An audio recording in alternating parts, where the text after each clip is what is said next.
ये अमृतमय श्लोक है भक्त के लिए, प्रेमी उपासक के लिए यही जीवन है।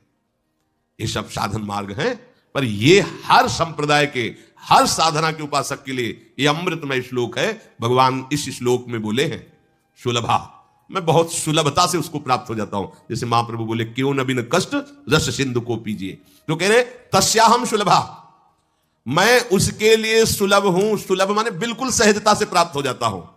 किसके लिए? बोले अनन्य चेता सततम यो माम स्मरत नित्यशः, जो मेरा अनन्य चिंतन करता है, नित्य निरंतर चिंतन करता है, बस यही जीवन का लक्ष्य रहा है। गुरु कृपा से बच्चापन में ही गुरुदेव भगवान की बलिहारी यही बात डाल दी थी कि बच्चा निरंतर भजन करने से जो झांकी आती है प्रभु, हमें शब्द याद है, झांकी आती तब जानना चाहिए भजन, एक क्षण भी भजन न छूटे। ये संस्कार अगर कहीं भगवान की कृपा से और मार्ग का गुरुदेव उपदेश करते तो एकदम कोरा स्वभाव था वही पड़ता, पर भगवान ने जहां जैसे पहुंचाना होता है वैसे ही। जैसे सन्यास मार्ग में भी थे तो हमारी निराकार में रति नहीं थी, गंगाधर भगवान शिव के रूप में आ सकती थी। अब हमें पता चला कि क्यों नहीं होने दी निराकार में, क्योंकि रूप में ही लाना था उनको कृपा करके, इसलिए निराकार में आसक्ति नहीं होने दी। उनका सारा पहले विधान होता है।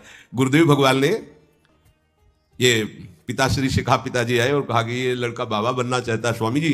वो आते जाते थे घर में, तो सैमशी में उस समय स्वामी जी विराजमान, तो उनका पाणे छोड़ जाओ, एक हफ्ता बाद या घर भाग जाएगा, या फिर हम एक हफ्ता बाद मंत्र दे देंगे, तब जान लेना कि साधु बन ही जाएगा। उस स्वामी जी जैसी आपकी इच्छा छोड़ के गए। एक हफ्ते जो है गुरुदेव भगवान ईंट ढोवाना, झाड़ू लगवाना, बड़े कार्य करवाना, और जैसे पेड़ा आदि आते सबको बांटते, हमें एक भी पेड़ा नहीं देते। शाम के एक बार भोजन की अनुमति पाल, 7 दिन तक चुपचाप शेष। फिर कहा अच्छा कल गंगा नहा के आ जाना, मंत्र दे देंगे। ठीक है, सुबह गए स्नान करके तो पंचाक्षरी मंत्र दिया, मंत्र दे के कुटिया में गए, फिर उठ के आए, बोले सुनो आओ एक बात कहनी। बैठे, बोले द्वादशाक्षर मंत्र भी ले लो। तुम कहा जपेंगे कौन? बोले पहले तुम ये जपना, लेकिन ये रखे रहो, आगे काम आएगा। हमारी समझ में नहीं आ रहा था कि मतलब मंत्र 2 क्यों दे रहे हैं। ये पहले से भूमिका तैयार थी वृंदावन की, हमें पता नहीं था। द्वादशाक्षर मंत्र भगवान श्री कृष्ण का, और पंचाक्षरी मंत्र सबसे पहले दिया। बाद में पता चला कि ये बीज तो गुरुदेव ने ही पहले बो दिया था कि जिस मार्ग से घूम के जाना है। वो कह रहे थे कि बाद में तुम्हें पता चलेगा। वो बाल्यावस्था थी, मेरी मति गति वहां तक पहुंच नहीं रही थी, और जपे हम पहला ही, जपे पहला ही। बाद में जब भगवान शंकर ने इधर, तब मुझे समझ में आया कि बीज तो गुरुदेव भगवान ही अंदर से बो दिए थे पहले ही। ये कृपा गुरुदेव भगवान की हुई कि चित्त में बैठाल दिया कि निरंतर चिंतन करना यही संन्यास है, यही साधना है, यही भगवत प्राप्ति का स्वरूप है। गुरु कृपा से पूरे जीवन भर एक बात रहे कि हम कभी एक सेकंड के लिए अपने आराध्य देव को ना भूलें। पूरे जीवन भर इसकी चेष्टा गुरु कृपा से करते। अन्य सब बात थी साधन की, पर बात उसमें प्रधान ये थी कि भूले ना। जैसे हम गायत्री मंत्र भी जप रहे हैं नैष्ठिक ब्रह्मचर्य में, तो गुरु के द्वारा दिया हुआ पंचाक्षर मंत्र लिखा हुआ है, बार बार उसे देख रहे हैं, अंदर से देख रहे हैं, गायत्री मंत्र चल रहा है। बड़ी कृपा रही है, मन को भागने के अवसर नहीं मिले। अनन्य चेता सततम, इसलिए हम आपको फिर कह रहे हैं, बहुत जल्दी लाभ लेना है तो इसको डबल पटरी में फंसाओ। यह जो एक मन बहुत ठोर कर कह कर उसने सच उपायो, बहुत जगह नहीं लगता है कि एक प्रभु में लगाओ फिर संसार में, प्रभु में ही 2 जगह लगा दो। बड़ी चतुराई से फांसा जाता है। यदि मंत्र से भाग रहा हो और तुम्हें कहीं रूप का अभ्यास हो भगवत कृपा से, तो रूप में फंसाओ, चरणों से लेकर के मुकुट तक, मुकुट से लेकर चरणों तक इसको फंसाओ। पर यह कठिन बात है, रूप आना कोई साधारण बात थोड़ी। तो डबल नाम में फंसाओ। जैसे कल कहा था कि शरणागत मंत्र चल रहा, राधा लिखे है, राधा बार बार, और शरणागत मंत्र जा कहा जाएगा। तो जब गायत्री जी जब करते थे अनुष्ठान पुरस्चरण का, तो सामने पंचाक्षरी मंत्र लिखा हुआ है और गायत्री मंत्र चल रहा है। अगर हम जरा सा भी चूकेंगे तो या तो मंत्र छूटेगा और या तो वो दृश्य छूटेगा। बिल्कुल मन को कोई जगह नहीं रखते थे, कोई जगह नहीं रखते। अनन्य चेता, ये बहुत बड़ी सिद्धि, बहुत बड़ा लाभ है कि अन्य कुछ स्मरण ना आवे। इसका अभ्यास आप कर लीजिए, फिर नशा तो ये चढ़ा देगा। ऐसा नशा चढ़ता है, ऐसा लगता है जैसे खोपड़ी घूम रही हो और उसके साथ मंत्र घूम रहा हो। ये ऐसे करो तो पका जैसा दर्द होने लगता है, एक एक नस नाड़ी मंत्राकार। न भोजन की इच्छा है, न किसी के देखने की इच्छा है, इच्छा रहित केवल मंत्र चल रहा है। तदाकार वृत्ति, मंत्राकार वृत्ति। अब इतनी प्रपंच की वृत्तियां फैलाए हो, इतना बहिर्मुख हो, कैसे ही बात समझोगे अंतर की। अनन्य चेत, भगवान कह रहे हैं मैं सुलभ हूं, सुलभ हूं।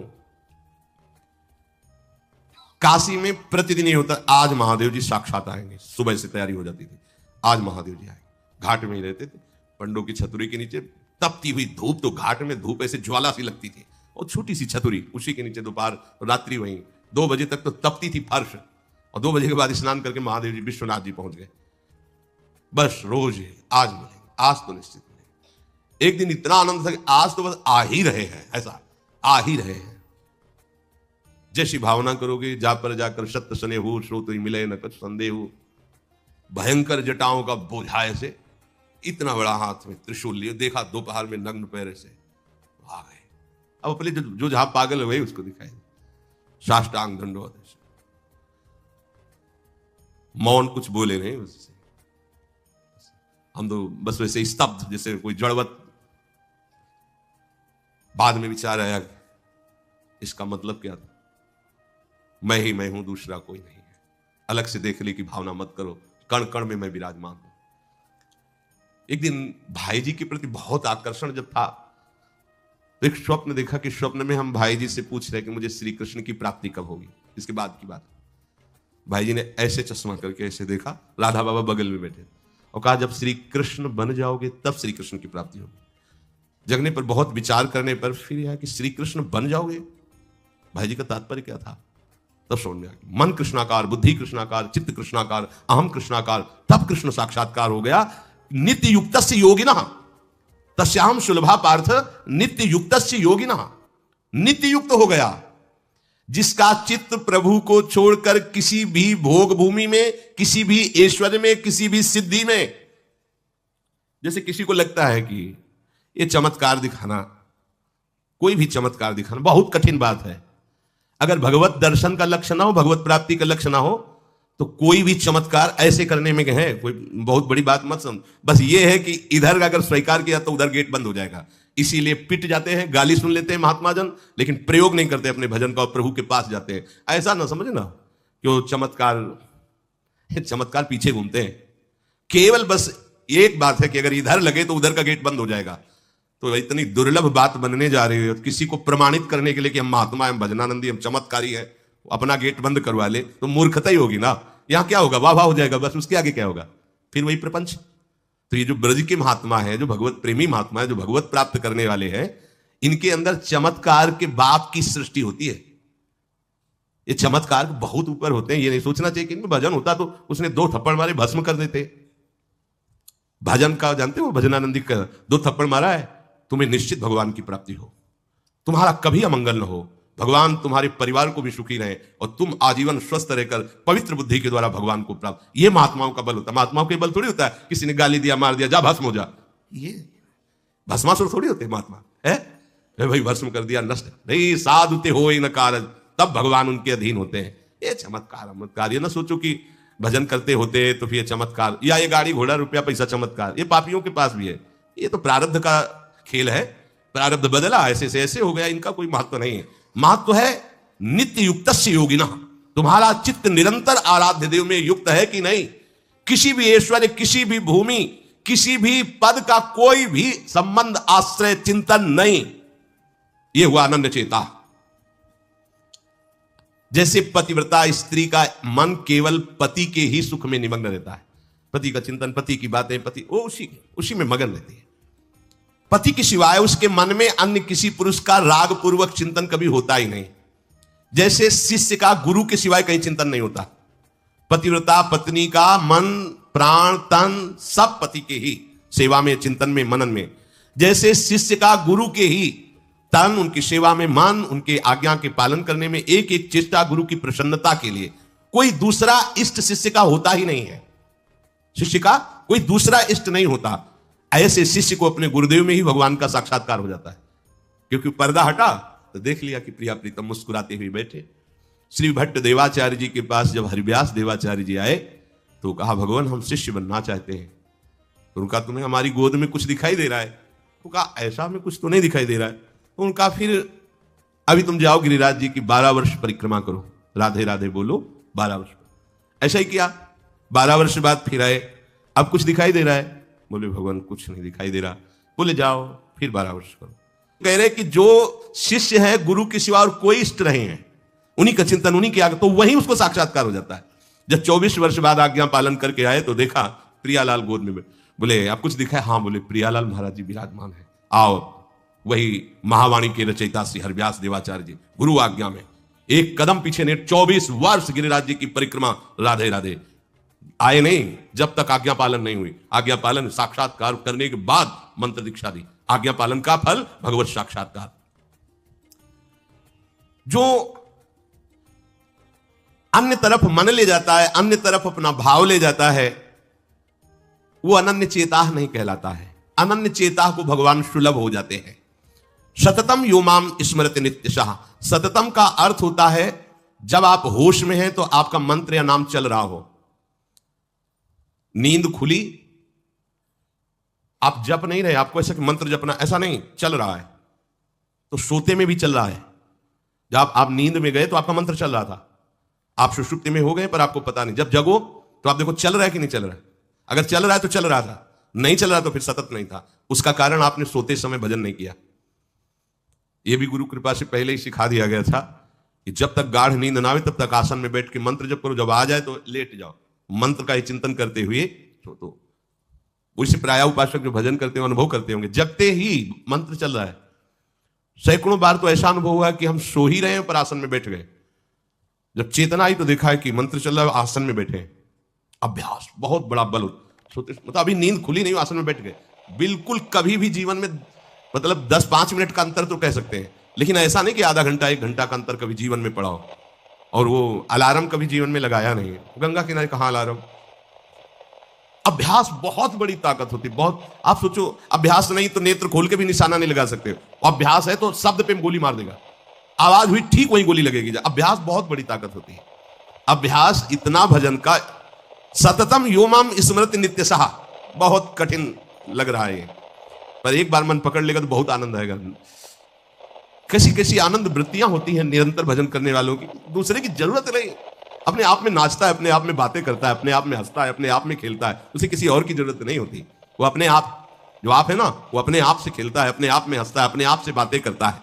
जो भगवत प्राप्ति करना चाहता है, जो अध्यात्म की ऐसी ऊंचाई पर पहुंचना चाहता है जहां काम, क्रोध, लोभ, मोह, मद, मत्सर, ईर्ष्या, द्वेष इनका प्रवेश ही नहीं, इनकी पहुंच ही नहीं है, कितना उस हृदय में आनंद होगा जिसमें कोई कामना नहीं, कोई द्वंद्व प्रभावित नहीं कर पा रहा। और यही तो प्राप्त करने के लिए हमें मानव देह मिला है। पीछे के पद में भगवान ने भक्त्या युक्तः शब्द का प्रयोग किया था। भक्ति युक्त, भक्ति प्रभु के सिवा अन्य कोई हमारा प्रिय न रह जाए, यह है भक्ति की कसौटी। ज्ञान की कसौटी, आत्मरति के सिवा और कहीं रति न रह जाए। आत्मावान, आत्मरति, आत्म क्रीड़ावान, बात एक ही है। हम श्री कृष्ण बोले, ज्ञानी आत्मा बोले, योगी परमात्मा बोले, भक्त भगवान बोले, वो एक ही बात है। पर अन्य कुछ रह जाना, ना वो ज्ञानी है, ना वो योगी है, और ना वो भक्त है। भक्त्या युक्ता, प्रभु के सिवा अन्य कोई सत्ता नहीं, अन्य कहीं महत्ता नहीं, अन्य कहीं अपनापन नहीं। चाहे वो वस्तु हो या व्यक्ति हो या स्थान हो, चराचर जगत में कहीं भी अपनी प्रियता न रह जाए, इसी का नाम भक्ति है। कहने को भक्ति सरल लगती है, पर इसीलिए कठिन है कि सब जगह की प्रेम फांसी को काटकर एकमात्र आराध्य देव से प्रेम करना बड़ा कठिन है। बातें बना लेना बड़ा सरल है, पर अपनी ममता को, आसक्ति को समेट पाना बहुत बहुत कठिन है। कोई बिरला साधक ऐसा होता है जो अपने लक्ष्य की तरफ रखता है, भगवान सामने, सदगुरुदेव सामने, पर ये दुष्ट इंद्रियां और मन जगत को ही पाना चाहते हैं, जगत को ही भोगना चाहते हैं, जगत को ही देखना चाहते हैं। कैसी मलिनता। इसलिए भक्त्या युक्ता, बातें केवल कर लेना थोड़ी होता कि हमें भगवत प्राप्ति करनी। भगवत प्राप्ति करनी है तो इसके मूल में सारी बात आ गई कि अब मुझे और कुछ चाह नहीं रखनी, और कोई कामना की पूर्ति नहीं करनी, और किसी से अपनापन नहीं रखना, मुझे प्रभु चाहिए। ये सावधान हो जाइए। आप एकांत में भी भगवान के सामने हैं, आपको हमारे श्यामा श्याम देख रहे हैं, ऐसी भावना से हर समय सजग रहोगे तो पापाचरण बंद हो जाएंगे। पापाचरण बंद होते ही हृदय प्रभु की तरफ भाग पड़ेगा। प्रभु की तरफ भागना क्या है? प्रतिक्षण उनका गाढ़ चिंतन। फिर किसी सुख की तुम्हें आकांक्षा नहीं करनी पड़ेगी, किसी सुख का तुम्हें अभाव नहीं लगेगा। ये परलोक सकल सुख पावत, मेरी सो भैया कृष्ण गुण संचु। तुम्हें मेरी शपथ है, तुम कृष्ण के गुणों का गायन करो, कृष्ण नाम रटो, कृष्ण रूप ध्यान करो। इसका फल होगा प्रियाजू के चरणों में प्रीति। जिसका गोरे चरणार बिंदु से संबंध है, यह परलोक किसी भी सुख की चाह ही नहीं रह जाती। प्रभु करुणा करके कह रहे हैं, वही आचार्य है, मेरी कसम तुम कृष्ण के गुणों का संचय करो, तुम्हें इस लोक परलोक में सब सुख मिल जाएंगे, कोई अभिलाषा अधूरी नहीं रह जाएगी। पर भक्त्यायुक्ता,